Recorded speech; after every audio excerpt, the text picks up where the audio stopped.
Welcome back to another episode of the Lender Podcast. I'm Bryce Matheson, and as always, this episode is brought to you by Lender. Lender is a loan management software tool designed to help you with every aspect of your business, from origination to servicing to payoff. Lender helps you with document generation, helps you with collecting monthly payments, dispersing monthly payments to your investors, taking in new loan applications, giving your borrowers a portal that they can log into, giving your investors a portal that they can log into. Pretty much every aspect of everything that you do inside of your lending business can be done and facilitated through Lender. You can check that out by going to joinlender.com. That's LENDR, joinlender.com. Now, on to the episode. Welcome back to another episode of the Lender Podcast. As always, I'm your host, Bryce Matheson. And today we have Mr. Jay Conner. And we were chatting just a little bit before the episode, and I am absolutely stoked to pick your brain because I can already tell you're a wealth of information, and selfishly, you know, we're always looking to raise more capital for our own lending company and lending business, and obviously the more you lend, the more you make, right? So, as a smaller hard money private lender, just to kind of give you a little bit of a context, we're currently sitting around 3 million right now, so definitely on the smaller end, but we've networked and talked with a lot of people in the space who have $40-50 million real estate funds, and they've, they said it didn't take that long to get there. So I know it starts slow and then just kind of compounds and grows over time. So anyway, all that being said, I know you've given me a little bit of an introduction, but for our listeners, go ahead and give them a little bit of background and tell them about yourself. Sure. Well, first of all, Bryce, thank you so much for inviting me to come along on your show and talk about what I'm most passionate about. And of course, that's private money and private lending, because that's had more of an impact on mine and my wife, Carol Joy's real estate investing business than anything else. So we live in a very, very small town here in eastern North Carolina, Morehead City, North Carolina.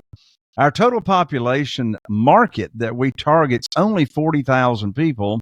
As far as our single family investing company. We started that in 2003. And we don't do a lot of deals. We do 2 to 3 real estate flips a month. But average profits now are $86,000 per deal. And I don't say that from a point of ego at all. I just make the point that there's an argument to be made to you can make a lot of money in a small market, and I'd rather be a big fish in a small pond and dominate the market. So that's what we do through a lot of Google ads and that type of thing.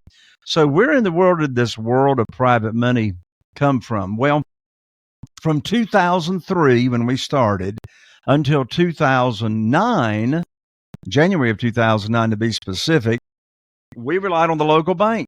That's actually the only institutional money that I knew existed. I'd never heard of hard money lending. I for sure had never heard of private money. The only thing I knew to do, Bryce, there for those first 6 years is go to the local bank and apply for a mortgage. I had a line of credit and, pull up my skirt so the banker can see all my personal assets and pull my credit report and show all the financial statements and et cetera. And that's all I knew to do. Right. And Bryce, that worked okay from 2003 until January of 2009. In January of 2009, I had 2 houses under contract to purchase. And so I did what I had done many, many times for 6 years. I picked up the phone. By the way, hard to believe, we actually still have handsets here in North Carolina with cords attached with the cord and everything. I love it. But I called up my banker. His name was Steve. I called him up. We had our pleasantries, and I told him about these 2 deals that represented over $100,000 in potential profit that I wanted him to fund. Well, I learned like that over the telephone that my line of credit had been closed with no notice to me. And I said, Steve, what in the world are you talking about? My line of credit is closed. I got a 6-year history with the bank. Payments are always on time. And we've had a great relationship. And Steve said, well, Jay, don't you know there's a global financial crisis going on right now? I said, no, I don't know anything about no global financial crisis, but you just gave me a financial crisis because now I don't have a way to fund these 2 deals. So I hung up the phone And Bryce, I'm going to share with you a very, very important question. You know, the powers and questions. I asked myself a question that led me to learning all about private money. And the question that I asked myself was this, quote unquote. I said, Jay, talking to myself, I said, Jay, who do you know? Who do you know that can help you with your problem? And by the way, these people running around saying every problem's an opportunity, I want to throw up. I didn't have an opportunity. I had a problem. I had a problem. You know, I didn't have a way to fund my deals and they're under contract. Now, transparently, that problem became a huge opportunity, right? Sure. But at that moment in time, it's a problem, right? So I asked myself that question. Who do I know that can help me with my problem? Well, I immediately thought of Jeff Blankenship, good friend of ours. He was living in Greensboro, North Carolina at the time in January 2009, and he was investing in single-family houses. So I called up Jeff, picked up this very telephone, and I told him what had just happened in my problem. And Jeff said, well, Jay, welcome to the club. I said, what club is that? He said, that's the club of having your line of credit closed at the bank. They just closed my line of credit last week. I said, well, Jeff, how are you going to fund your real estate deals if you can't borrow from the bank? He said, well, have you ever heard of private money and private lenders? I said, no, I don't have a clue what that is. He says, have you heard of self-directed IRA companies where an individual can take retirement funds that they currently have, transfer it with no tax penalties or tax effect to a self-directed IRA company, and then they can lend that money out and get unlimited tax returns, either tax-free or tax-deferred. I said, Jeff, I don't have any idea what you're talking about. But I knew Jeff had told me something. He gave me an introductory course over the telephone. But Bryce, I studied private money and how to go about raising private money from individuals, just like you and me, without ever asking for money.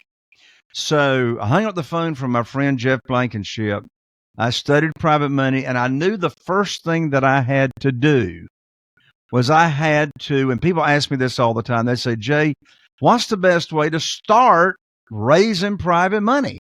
And I said, well, the very first thing you got to do is you got to own the real estate between your ears before you start trying to own some traditional real estate. And what I'm talking about is the mindset. So the traditional way that people, real estate investors, go about trying to raise private money is they beg, they chase, they try to sell, they try to persuade. And, you know, desperation's got a smell to it. The worst time in the world to try to be raising private money for real estate deals is when you need it. Sure. For That's a deal. Point. Yep. Right? Absolutely. So I got my mindset right. And so the mindset that in other words, the hat that I put on is I said, I want to have the mindset of being a private money teacher. I want to teach individuals in my own network, people I go to church with, people in the Rotary Club, people in Business Networking International, people in my own network. I want to teach them what private money and private lending is and show them my program that I've put together. In other words, the interest rate that I'll pay, the maximum loan to value compared to the after repaired value of a property, how they can get their money back in case of an emergency, et cetera, et cetera, et cetera. The length of the notes without having any real estate attached to it. You see, I knew instinctively if I tried to teach somebody and share an opportunity with them and have a deal attached to it for them to fund, I'm already sounding desperate without even trying to sound desperate. So I separated the conversations. This is how I've never asked anybody for money. Never ask anybody for money. They say, Jay, well, how do you have $8.5 million that you just rotate from projects to projects to projects to projects, and you never ask anybody for money? Well, here's the secret. We separate the conversations, two separate conversations between teaching the program, right? Just teaching and sharing the opportunity of what that looks like to be a private lender, and then coming back and having a deal for them to fund. There's all kinds of ways to share the information. I've held private lender luncheons, so I'll invite 20 people or so. I've raised $969,000 at just one private lender luncheon, where I've got my CPA and my attorney and my realtor and my team there, and I'll have 20 potential lenders there, and I just pull out my PowerPoint. I feed them lunch. I'll tell you the story if we have time about how I got my very first private lender. That's a pretty interesting story. But we separate those conversations, and so then when I've got a piece of real estate under contract that I'm ready to have funded, I then just call up one of my private lenders, and I give them, Bryce, what's called the good news phone call. Well, what in the world is the good news phone call? I call them up. I say, I got great news. In fact, I want to share with your audience and you right now, Bryce, the exact script as to how I get my single family deals funded without ever asking for money. So they've already told me how much they got. They told me they like the program, and I told them I'll put your money to work for you just as soon as possible.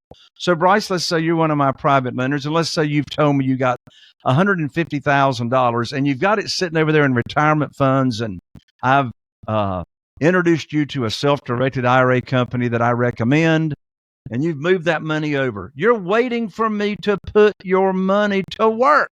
Right. You're relying on me to put your money to work because you moved the money over there, right? Because you like the program. So I call you up, Bryce, with the good news phone call, and I say, Bryce, I've got great news for you. I can now put your money to work. I've got a house under contract with an after repaired value of $200,000 over here in Newport.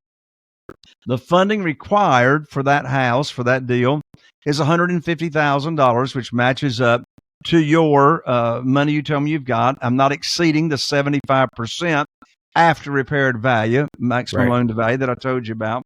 Funding's going to be next Friday, so you'll need to have your funds wired to my real estate attorney's trust account by next Thursday.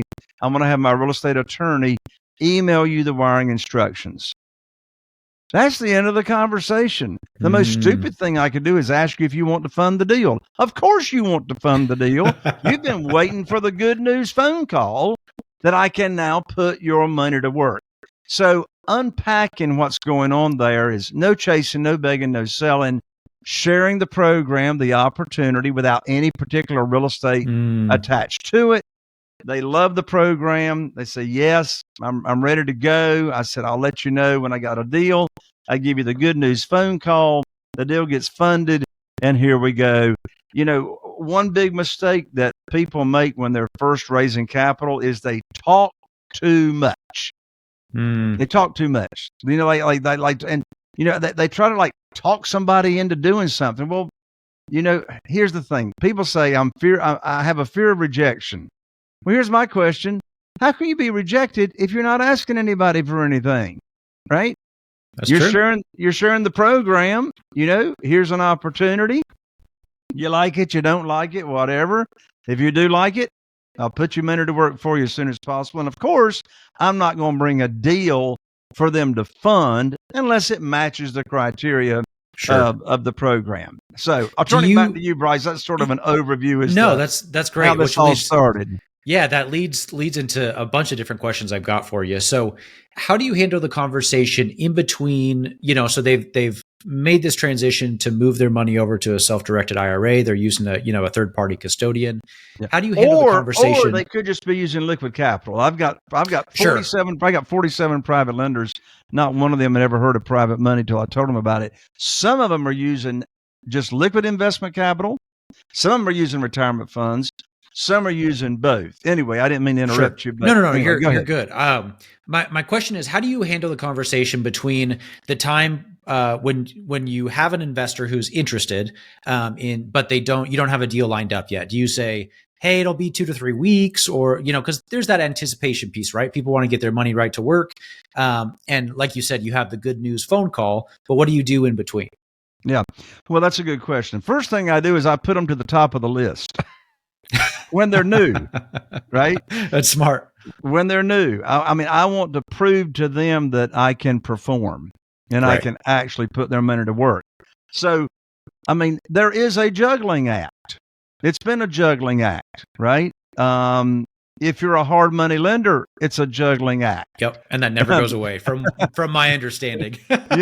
Between having enough money, having deals to fund, putting your investors' money to work, yeah, it's always a juggling act. But a couple of tips. So I have what's called the queue. So like when I pay off a private lender, I'll tell them I'm going to put them back in the queue. And as they move up the line and we do other deals with the other private lenders that are ahead of them, we'll put their money back to work. So I actually have an exercise at my live events, which is called the Private Money Conference.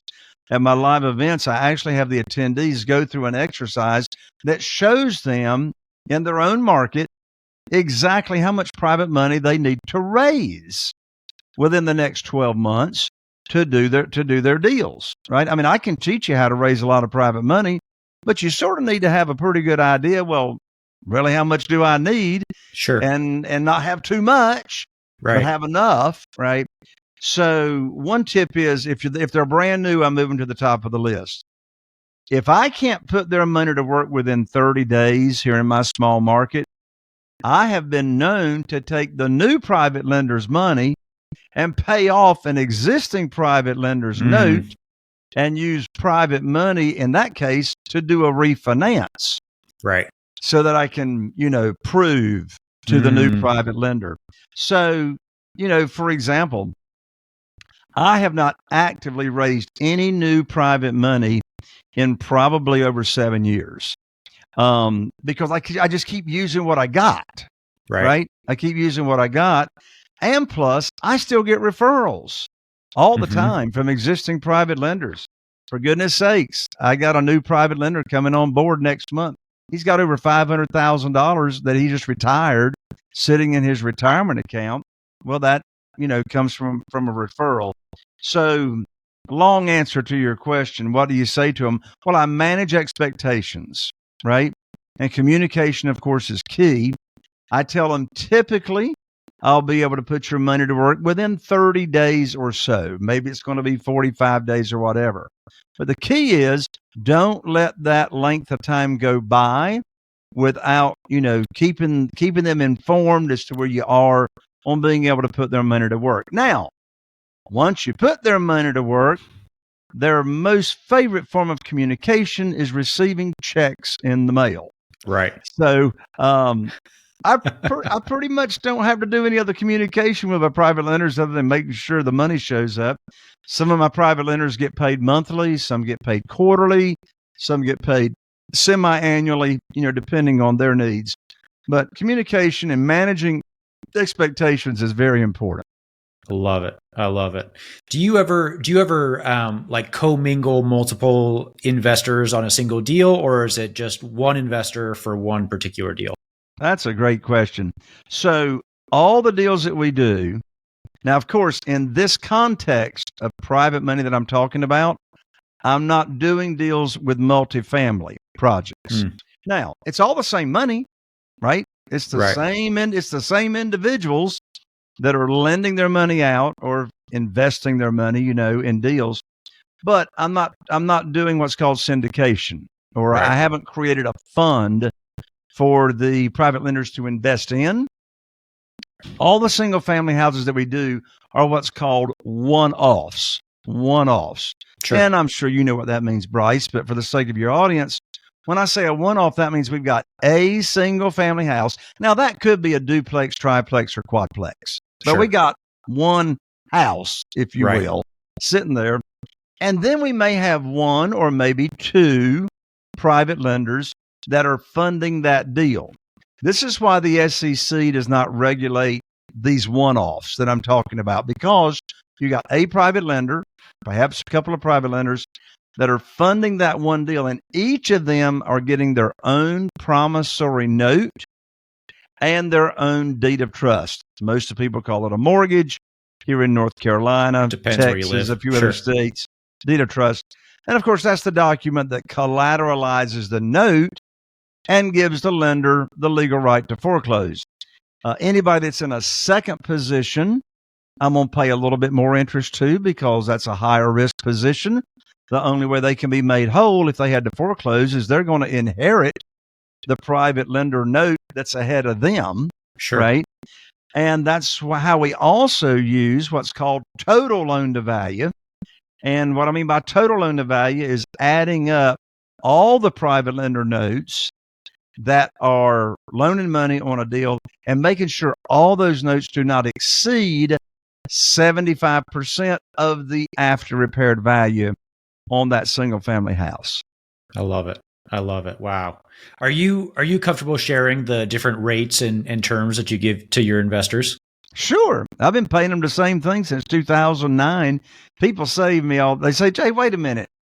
With all the market fluctuation and the interest rates going up crazy the last few years, how are you paying your lenders the same rate that you did in 2009? Well, so here's the rates, and then I'll tell you why I've been paying the same thing. It felt multiple reasons. So any private lender in first position, I pay 8% interest only, and that's simple interest, not compounded, and that's an annual percentage rate. Sure. So if I'm using the money for 6 months, then they're actually getting a 4% annual percentage rate, right? Right. That's not an 8% on the deal per se. Right. Annualized. Yep. Annualized. And if they're in a secondary position or junior position, I'm paying 10%, right? So how is it I've been able to pay the same thing all these years and still do today? Well, there's a couple of reasons. Number one, remember the big difference. When you're doing private money the way I do it and you're putting on your teacher hat, you're teaching the program. You know, of our 47 private lenders, not one of them had ever heard of private money. None of them had ever heard of private money until I put on my teacher hat and I told them about it.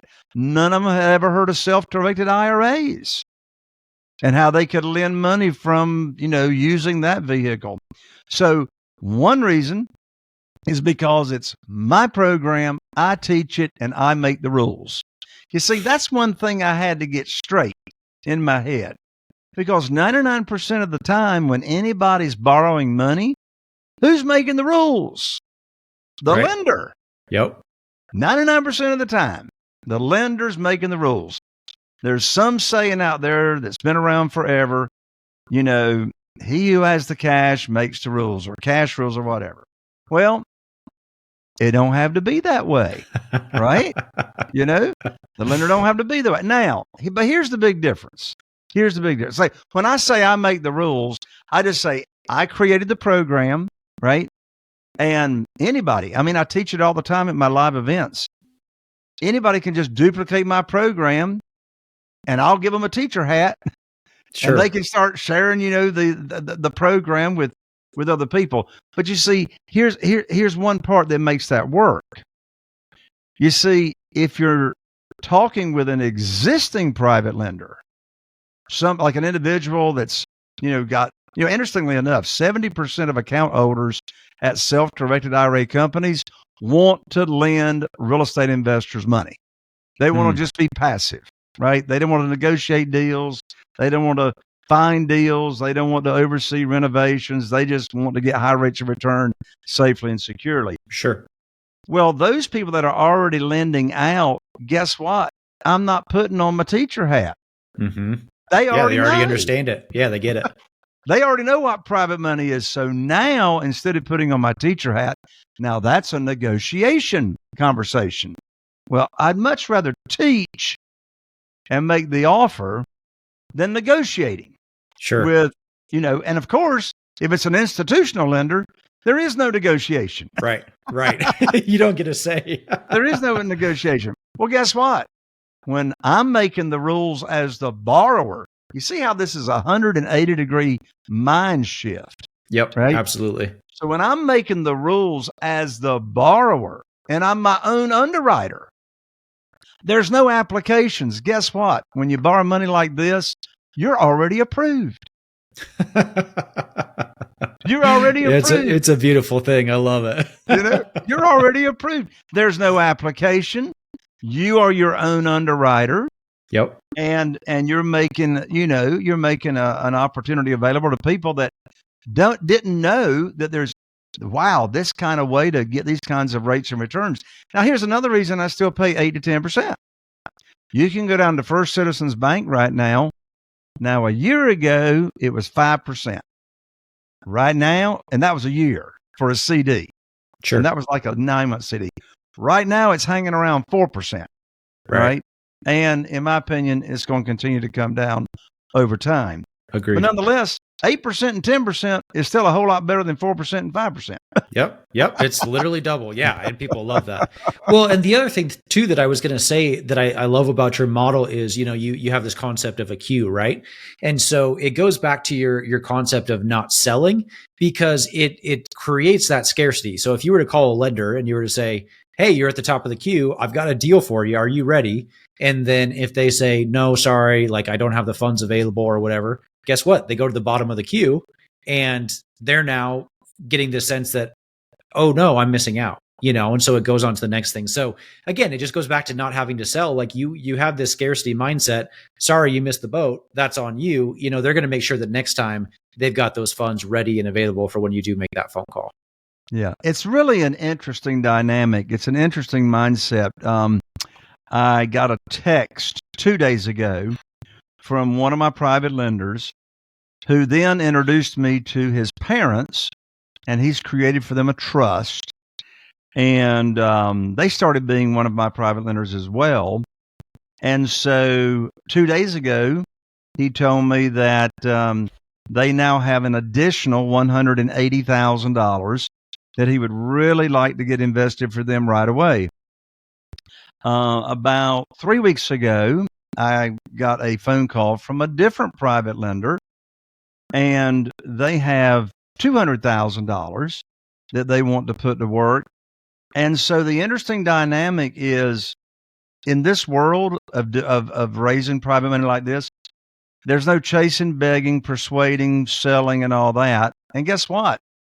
The lenders are actually chasing you. Right.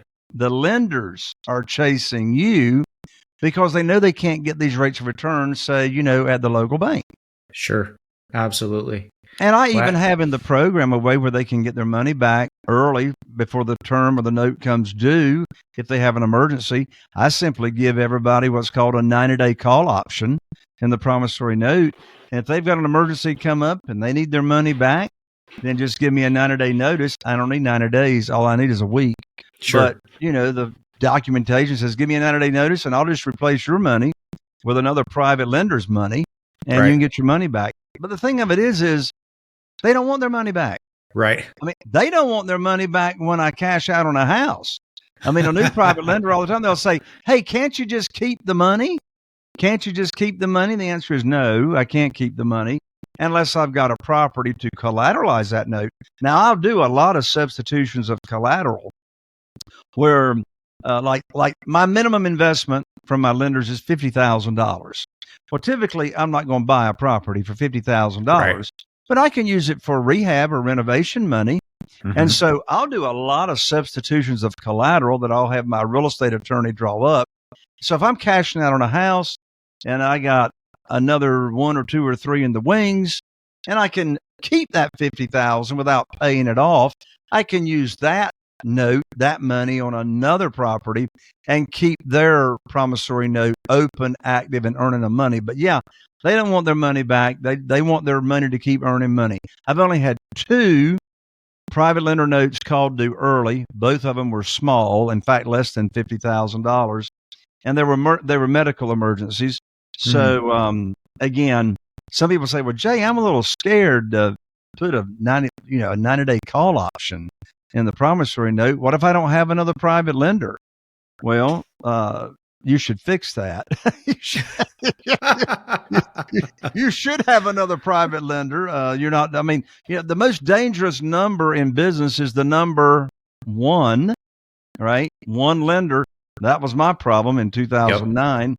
1 real estate attorney, 1 general contractor, et cetera. But anyway, hey, remember, it's your program. If you don't want to offer, remember, you're making the rules. If you don't want to offer a 90-day call option, You don't have to offer a 90-day call Sure. option. Sure. No, absolutely. Have you ever gone down the road of setting up a fund rather than, swapping out investors or, as you call them, lenders? And, so we actually have a fund and we have really enjoyed that model, mainly because it does get around some of the SEC regulations that you touched on.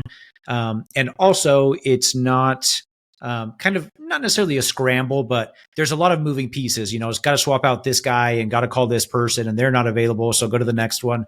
Whereas with the fund, you just have a pool of capital and you can kind of deploy it as you see fit. What are the pros and cons that you've seen and why you've stuck to this model as opposed to setting up a fund? Yeah. Well, in my opinion, a deed of trust gives somebody more security than a piece of paper. Right. And if they're investing in a fund, then, they've got an agreement. Maybe I got a percentage of equity on the back end. Maybe I'm just getting straight interest rate. But with my lenders, I feel really good about giving them a deed of trust or a mortgage. So that's it primarily for that reason. I've just stuck with this model. This model works great for single family houses. This model's not going to work for, larger projects, multifamily. Sure. Typically is not going to work for self-storage. Typically is not going to work for land, but it's a really, really good model. Now I've got friends that have set up funds for single family houses as well. But this model works really, really well when you're staying focused on single family houses. I love it. The other thing that I was thinking as you were talking was also, I think there are a lot of people that say my market is too small, or I'm too rural, or I'm too whatever. But living in a town of 40,000 people is not a very large location, relatively speaking, to some of the places out there, right? And the fact that you've got 45 lenders, and there's probably 500 more that you haven't even broached the topic with them, or like there's so many more out there than I think people realize is what I'm really getting at. Well, you're right. There's way more money out there right now available than there are deals. Sure. I mean, prior to COVID, there was $18 trillion sitting in cash on the sidelines just here in the U.S. Right. And this side of COVID, there's over $31 trillion in cash. Yep. That people would love to find a way to do it. And so, I've had more money chasing me since COVID than before COVID. Sure. Very interesting. Yeah, it's a good problem to have for sure. It is it's a lot better problem to have than you got a deal to fund and you ain't got no money. Yep, absolutely. So, Jay, I want to be conscious of your time, so we won't go on too much longer here. But I do want to ask, if you were starting over now, knowing what you know now, what advice would you give to the audience? Say, look, I wanna raise private capital. I don't really have anybody in my immediate network who I believe has a lot of funds, but I would like to start private lending or be a hard money lender and raise capital, but I just don't know what to do. What's kind of the biggest stepping stone? How do these people get started?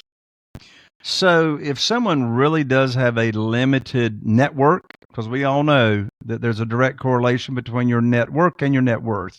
Yep. And one of the quickest ways that I know to grow your network overnight, and I mentioned it briefly at the start, is the organization called Business Networking International, BNI. It was founded by Ivan Meisner, I think back in the 1980s. And the way BNI works is different than a civic organization such as the Rotary Club. And the way BNI works is even little old Morehead City, North Carolina here had a BNI for quite a few number of years. And we had about 23 or 24 members in the local chapter. And the way it works is you all are in that local chapter to give each other leads as far as the type of people that you're looking to get in front of. And so you simply tell your fellow members, you get the opportunity once a week to stand up to remind people the type of people you're looking to get in front of and what type of product or service it is that you have to offer. And they truly only have one seat available per profession. One very coveted seat is the realtor. There's only one realtor in the group. There's only one attorney or real estate attorney. There's only one electrician, plumber, essential oil lady, CPA, etc. And so you all learn, and if you want to take the seat as the real estate investor, you're going to be the only person probably occupying that seat. And you share with your fellow members as your private lending program, right? That you have offered for people to earn high rates of return safely and securely. So they give you leads. And of course, you're giving your fellow members leads as to the type of business they're looking for. So I've raised millions of dollars by being active in BNI and get involved in your community as well. I mean, if you're not involved in your local church, the Rotary Club, those are longer term, relationships. You're not going to be going into those groups and, talking about what you do right off the bat. But you can with BNI because that's why you're in there. Secondly, here's a writer downer. Know your program. Know what it is that you're offering, right? And in fact, before we finish up the show, Bryce, I'll show a way to your audience that people can actually learn from start to finish what it is my program that I offer to potential investors and lenders, and how to go about it without ever asking anybody for money. I would like to share really quick, if we've got time, how I got my very first $500,000 in private money. So it was still in January 2009. I talked with my buddy Jeff Blankenship, and I learned about private money, and I put my program together. And here's how I got my first $500,000. Carol Joy and I were very involved in the local church, and to be specific, the Church of Christ on Barber Road in Morehead City, North Carolina. We've been members since 1988, before you were born, Bryce. But nonetheless, so we've been members there. And so I had my program. So this is on a Wednesday night at 7:30, January 2009. I walked into Bible study there at church, and I was looking for a gentleman named Wayne. Now, Wayne and I had known each other for a number of years. And here's exactly what I said to Wayne. Now, what did Wayne? I said, Wayne, I'd like to visit with you about something confidential after we finish Bible study. Are you going to have a few minutes? He said, sure. So we got together after Bible study. We went down into the nursery. I shut the door. And here's exactly what I said to Wayne.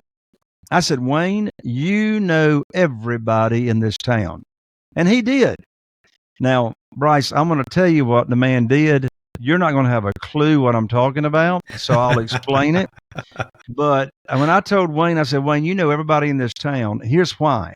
Wayne, for years, was the Zenith television dealer in Morehead City, North Carolina. Well, what in the world was that? Well, if you're too young to remember life before Walmart came to town, you went to the Zenith television dealer to buy your TV, and he financed your TV. And when it didn't work, he actually repaired the TV instead of you throwing it out in the trash and going and getting another brand new one for $299.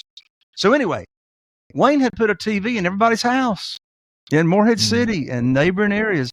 I said, Wayne, you know everybody in this town. And here's the magic phrase. Here's the magic 3 words. I said, Wayne, I need your help. 4 words. I need your help. I said, you see, I've now opened up my real estate investing business by referral only, and I'm paying insane high rates of return to people that want to invest in my deals. Wayne, when you run across one of those hundreds of people that you know that's complaining about the stock market or complaining about the little bit of money that they can get in the local bank, CD, would you refer them to me? Notice I'm not asking Wayne for any money. I'm asking for his help to spread the word. What do you think Wayne said to me? He said, well, now, Brother Jay, what you got going on there? And I said, well, what do you mean, Wayne? And he said, well, what kind of insane high rates are you paying? And I said, well, are you saying that you and your wife might be interested? He said, well, we might be. I don't know. I said, well, what kind of rate sounds, high to you? He says, well, we're earning about 3% in the local bank, that's what it was in 2009. He said, I don't know. I guess maybe high would be 5 or 6%. I said, Wayne, I can't pay you 5 or 6%, but I can pay you 8%. He said, put me down for $250,000.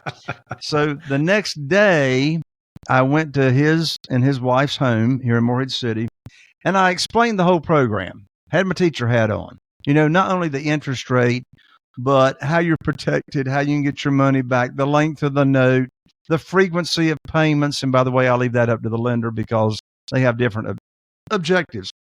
So after visiting with them at their home the next afternoon over 2 cups of coffee, that $250,000 became $500,000. And I told them, I'll put your money to work just as soon as I can. And I did. I still had those 2 houses under contract that I wasn't saying a word about. Right. Because remember, desperation's got a smell to it. So we're separating the conversations of the program and then having a deal or deals for them to fund. I love it. That's a good story. And you just kept on doing it and kept on keeping on, and it's and by the way, Wayne and his wife actually did end up referring a lot of private lenders to us after they became a private lender themselves. I love it.